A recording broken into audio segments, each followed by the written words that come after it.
En esta ocasión se tiene el objetivo de reflexionar en torno al contenido del Plan de Ayala, declarado el 28 de noviembre de 1911, y sobre el discurso pronunciado por Luis Cabrera el 3 de diciembre de 1912. Comienzo diciendo que el Plan de Ayala fue firmado el 25 y promulgado el 28 de noviembre de 1911. Constituye uno de los documentos fundamentales de la Revolución Mexicana, ya que expresa la lucha de los campesinos por la restitución de las tierras, así como el movimiento político y social que vivían en ese momento el país. Estas fueron algunas de las ideas básicas de la reforma agraria que el caudillo del sur confeccionó con el propósito de ser el intérprete de toda una raza y traductor de anhelos de multitudes que carecían de voz, y que con este plan serviría de justificación y de bandera a la revolución. Pronuncia los siguientes: devolución de las tierras a los pueblos conforme a sus títulos, expropiación de una parte de los latifundios para crear la pequeña propiedad. Se establecían colonias y se dotarían a los pueblos de fondo legal, ejidos y terrenos de labor. Nacionalización de las haciendas de quienes se hubieran confabulado contra la revolución. Se procuraría el bienestar y la prosperidad del pueblo de México. Como aportaciones tenemos las siguientes: de la expropiación de la tercera parte de los latifundios de lo que había previa indemnización, se obtendrían tierras para que los pueblos y ciudadanos de México obtuvieran ejidos, colonias para pueblos o campos de sembraduría. Además, con este plan se buscó que las haciendas devolvieran las tierras y montes que hubieran usurpado a los pueblos, y de la superficie restante se expropió la tercera parte para fines de fraccionamiento, dejando a los hacendados en posesión de las dos terceras partes. Por otro lado, se especificó que los hacendados que se hubiesen hecho culpables de actos hostiles al movimiento de reivindicación se castigaría con la confiscación. Enunciaré los más importantes artículos que se consagran en el Plan de Ayala de índole agraria. Artículo 6. Del derecho tradicional e histórico de los pueblos sobre sus tierras de comunidad. Artículo 7. Se eliminó el latifundio, es decir, echó abajo el monopolio de las tierras al decretar la expropiación por causa de utilidad pública de las grandes haciendas, proponiendo la expropiación de una tercera parte de las propiedades de los grandes terratenientes, con la finalidad de favorecer a aquellos que no tuvieran en propiedad alguna tierra para cultivo, previa indemnización al propietario, sin especificar si sería por parte de los campesinos o del gobierno. Artículo 8. Nacionalización de los bienes, es decir, en el caso de que los propietarios mostraran negativa a la acción expropiatoria, entonces se procedería a la nacionalización de bienes. A las dos terceras partes que a ellos les correspondan se destinará para indemnizaciones de guerra, pensiones para las viudas y huérfanos de las víctimas por este plan. En este plan se estableció un programa agrario que consistiría en la restitución de tierras despojadas a las comunidades, así como la expropiación de los latifundios y bienes hacendados. Zapata fue el primero en concebir la economía hacia el desarrollo social.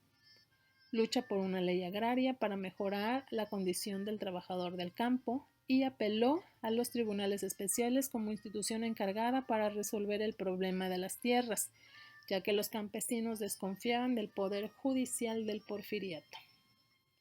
Ahora, por otro lado, el diputado Luis Cabrera, uno de los principales promotores de una verdadera reforma agraria en México y de la reconstrucción de los ejidos de los pueblos como medio de suprimir la esclavitud del jornalero mexicano, basó sus ideas en diversos aspectos en abril de 1910.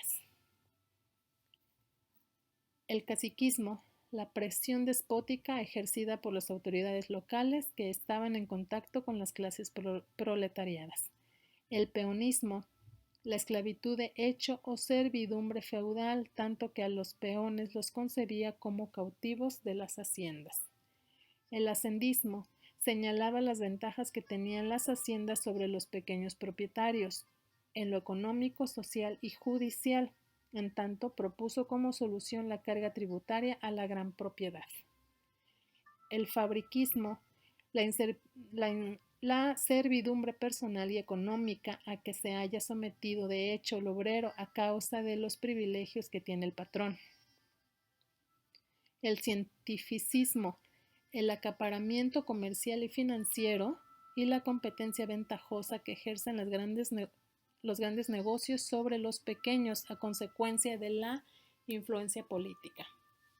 El extranjerismo, predominio y competencia ventajosa que ejercen los extranjeros sobre los nacionales a causa de la protección por parte de las autoridades.